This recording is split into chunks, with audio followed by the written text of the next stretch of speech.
I started sleeping with the television on after the divorce. Not loud, just enough noise to make the apartment feel less empty. At first, I told myself it was temporary. Adjustment, healing, freedom, that's the word everybody used. Freedom. You can finally focus on yourself. Travel. Enjoy life. You don't need a man. So I smiled politely and repeated those same lines back to people while slowly forgetting what it felt like to be emotionally touched by another human being. Not physically, emotionally. There's a difference. Nobody talks about the loneliness that comes quietly after 35. Not dramatic loneliness, quiet loneliness. The kind sitting beside me while buying groceries alone. The kind waiting in the passenger seat driving home at night. The kind making me check my phone before bed even though nobody meaningful texted me all day. Years passed like that. Work, coffee, dating apps, emotionally unavailable men.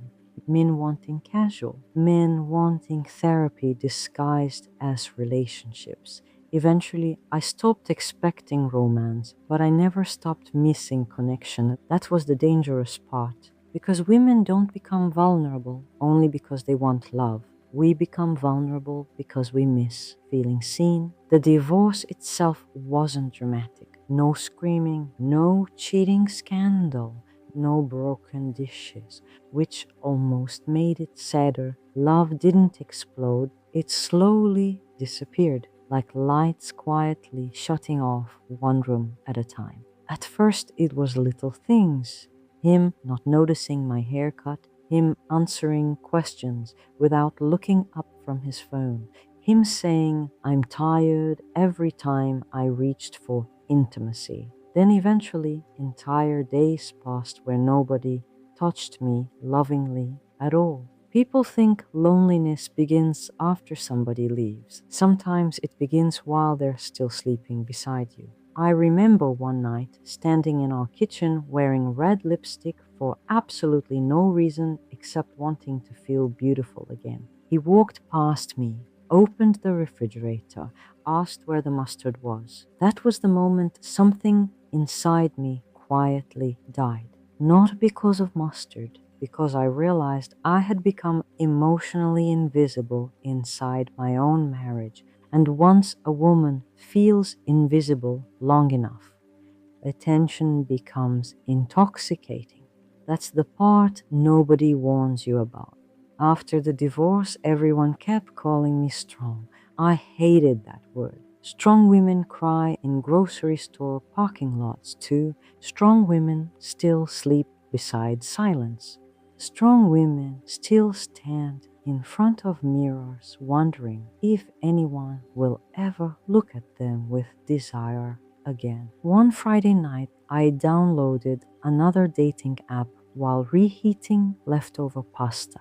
The apartment smelled like garlic and loneliness. Profile after profile, gym selfies, fish pictures, emotionally unavailable men pretending they wanted relationships. One profile said, "Not looking for drama," which usually means I damaged several women emotionally and would prefer not to discuss it.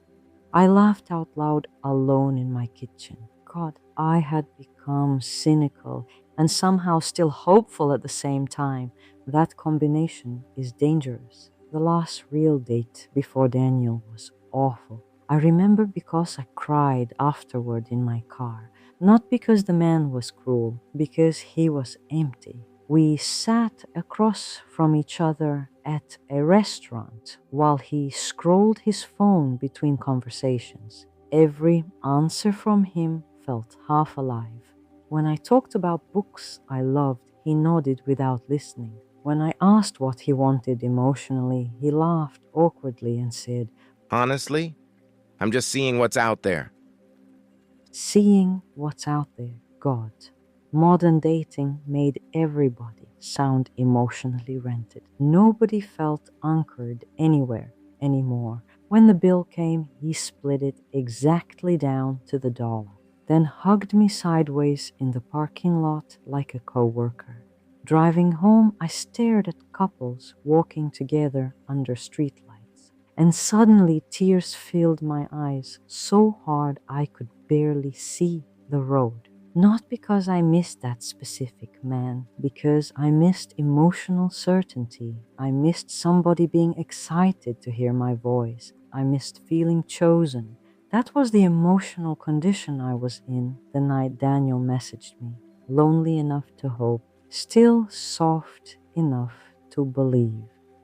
His message arrived at 11:42 p.m.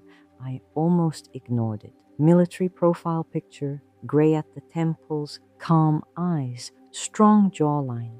His name was Daniel Mercer, Army General overseas, widower. At least that's what the profile said.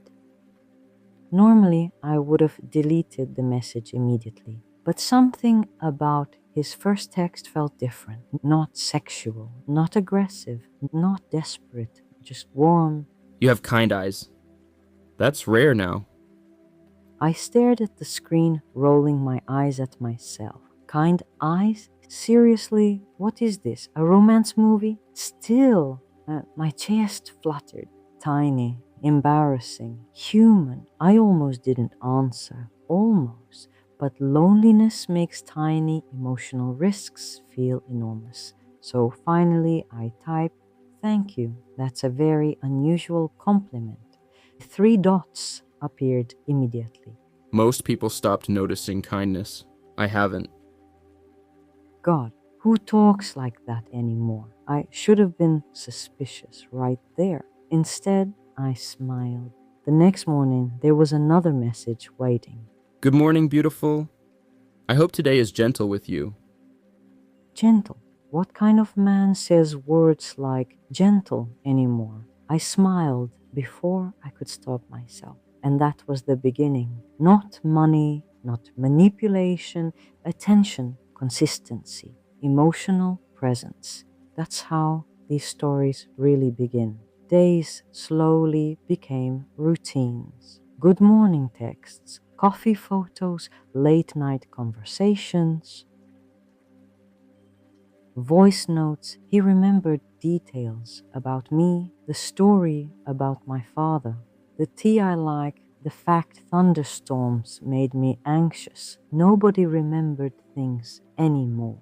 Not carefully, not intentionally, and slowly. The silence in my apartment stopped feeling so loud. I started sleeping with my phone beside my pillow, started smiling at random messages while grocery shopping, started wearing lipstick again for absolutely no reason. Melissa noticed first. Okay, who is he? I laughed nervously. Nobody. But my cheeks warmed while saying it, because somehow this stranger from a screen was becoming emotionally real inside my body. That's the terrifying thing about loneliness. The heart accepts emotional consistency long before logic catches up. At night, I reread old messages before sleeping, like emotional comfort food. Sometimes, after voice calls ended, I held the phone against my chest. God, how long had it been since somebody asked me, "Did you eat today?" Such a tiny question, such a devastating thing to miss. Daniel listened. That's what trapped me first. Not romance, attention. He asked questions nobody asked anymore. When was the last time you felt truly happy? What hurt you the most in your marriage? Do you think people become colder with age or just more disappointed? Who talks like that anymore? Men on dating apps barely asked how my weekend was, but this man wanted to understand my soul, or at least that's what it felt like. Weeks passed, then months, and slowly my entire emotional world started organizing itself around him. Morning messages became oxygen. Night calls became ritual. I started waking up smiling again, started buying nicer clothes, started feeling feminine again, alive again. And that's what made the trap so powerful. He didn't just steal money later. First, he gave me emotional resurrection. The first voice note he sent me made my heart physically ache. Deep voice, calm, warm, slow. I wish I could take you to dinner instead of talking through screens. I replayed that message 6 times. 6. 38 years old and smiling at my phone like a teenager. I should have felt embarrassed. Instead, I felt alive. One evening, I caught myself cooking while humming. I hadn't done that in years. I started imagining ridiculous things. Airport reunions, his arms around me, introducing him to Melissa, weekend trips, coffee together in the mornings. Sometimes while driving, I imagined him sitting beside me. I would glance at the passenger seat unconsciously. That's how deeply emotional fantasy enters the nervous system. It stops feeling imaginary. It starts feeling emotionally remembered. Then came the first emergency. Small, reasonable, temporary, military, paperwork, complication, banking issue overseas, access problem. He sounded embarrassed even bringing it up. That was important. He never sounded manipulative. He sounded ashamed. I hate even telling you this. Immediately, my heart softened because emotionally healthy people help the people they love. And by then, I already loved him. That's the painful truth. The first time I sent money, my hands trembled over the screen. Not from fear, from love. I wasn't thinking, I'm being manipulated. I was thinking, the man I love needs help. Afterward, he called me immediately. Voice emotional, soft, I hate needing anything from you.